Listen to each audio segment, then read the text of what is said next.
It's nearly 10 o'clock, it's time for Barman Ben's Fact of the Day. A yak's milk is pink. Thought I'd save the best one for tonight. So it's nice that most of you know me. Those of you who don't know me may have seen me at Crufts in the slightly overweight poodle category. Anyway, all interviews with footballers and their managers must be banned before they descend into absurdity. This is not just because they're littered with cliches. It's the fact that they excuse or justify a cliche before they use one, with the phrase, "I know it's a cliche, but..." Now, for example, "I know it's a cliche, but I'm as sick as a carrot." Is that right? Now, the irony is that the phrase, "I know it's a cliche, but..." has, in itself, become a cliche. Are they going to have to excuse the phrase, "I know it's a cliche, but..." with the phrase, "I know it's a cliche, but..." For example, "I know it's a cliche, but..." "I know it's a cliche, but..." there's a carrot at the end of the tunnel. Same carrot as earlier. But ironically, through time, the phrase, "I know it's a cliche, but..." "I know it's a cliche, but..." shall, in itself, become a cliche. Are they going to have to excuse that with the phrase, "I know it's a cliche, but..." For example, "I know it's a cliche, but..." "I know it's a cliche, but..." "I know it's a cliche, but..." They think it's all over. Unlike this joke, which could carry on indefinitely. A lot of blokes in particular come up to me and ask which football team I support. Well, I support Leicester City and Liverpool. I don't know who that was for. They say to me, "You can't support two football teams." And I say to them, "Imagine they're two different women. And I'm married to Leicester City. And I cheat on her with Liverpool, my exciting mistress in red. She's wealthy and she's successful. I like to be seen with her. But at the end of the day, I always go back home to Leicester." Now, to be honest, I'm not happy with either. Leicester, I'd quite like to divorce, but I'm very emotionally involved and it would be messy. Liverpool isn't the best mistress in the world. For example, unlike Leicester, she never goes down.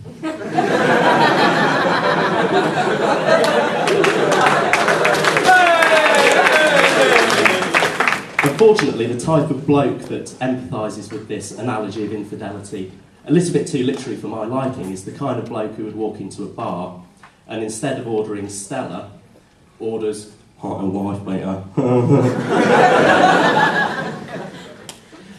Now, as a barman, Barman Ben, my stock response is, "Certainly, sir, what would your wife like to drink this evening?" At this point, they invariably concede that they're not actually married. And I then say to them, "Maybe if you were to review your misogynistic attitude to domestic violence, which blatantly precludes you from entering a successful long-term relationship, you one day will have a spouse." Pint of Carlin? That's fine. I was at work once and a guy came up, ordered "wife beater." Trouble is, I was working in home base at the time. I said to him, "Does your wife need decking?" He said, "Well, she's quite happy with the patio area, thanks." And then I sold him a couple of frying pans and he went away happy. Now, I've been involved with Liverpool from a young age. Bit kinky considering I was 10 and she was 97. But I really did fall in love with Leicester City when I worked for her as football mascot Philbert the Fox. Some of you may or may not know this. Well, all of you may or may not know this.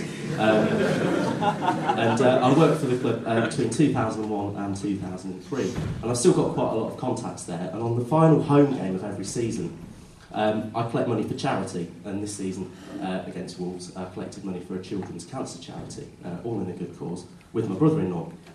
And I'm there outside the ground, I'm rattling my tin, and my brother-in-law came up to me and he said, "You're not allowed to rattle your tin, it's illegal, because it's considered to be begging."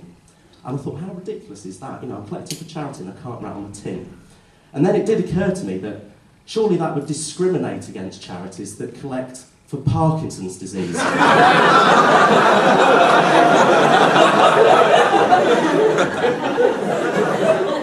I can see a policeman saying, "Stop rattling your tin, mate. If you give me some money, that might help.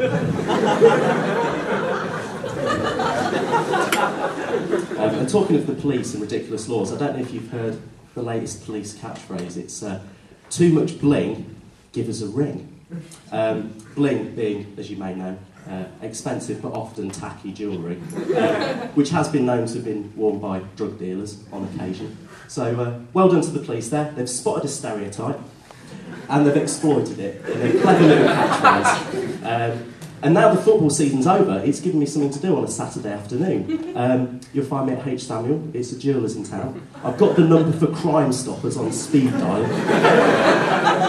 And one bloke, I was there last Wednesday, one bloke came in, spent £400 on an engagement ring for his girlfriend. What price, love?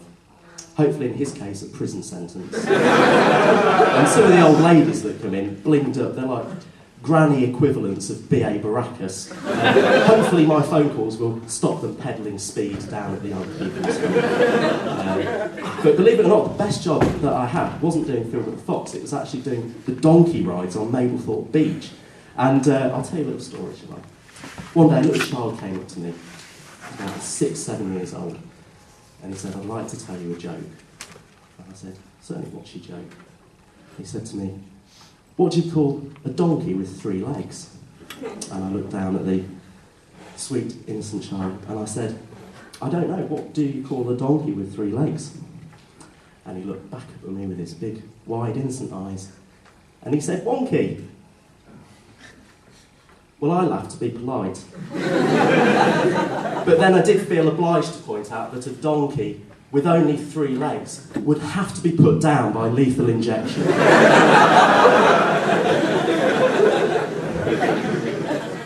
The distraught child ran away crying, and at that point I did feel guilty.